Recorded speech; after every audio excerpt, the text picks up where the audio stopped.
ঐতিহ্যবাহী জেলা নোয়াখালী বঙ্গোপসাগর ও মেঘনা নদীর মোহনায় অবস্থিত এক সমৃদ্ধ ও বিচিত্রময় জনপদ। এই জেলার প্রশাসনিক যাত্রা শুরু হয় 1821 সালে, আর নোয়াখালী নামটি আনুষ্ঠানিকভাবে গ্রহণ করা হয় 1868 সালে। প্রাচীনকালে এই অঞ্চলটির নাম ছিল ভুলুয়া।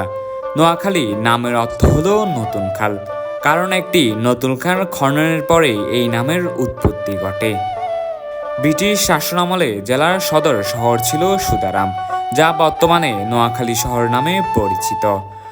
1876 সালে সুদারামে প্রথম পৌরসভা গঠিত হয়।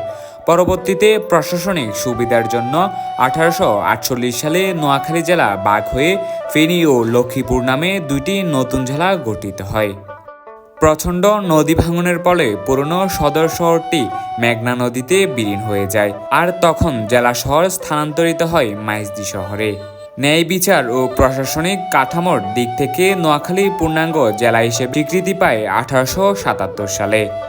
সামাজিক ও সংস্কৃতি ইতিহাসে নোয়াখালী গুরুত্বপূর্ণ ভূমিকা রেখেছে।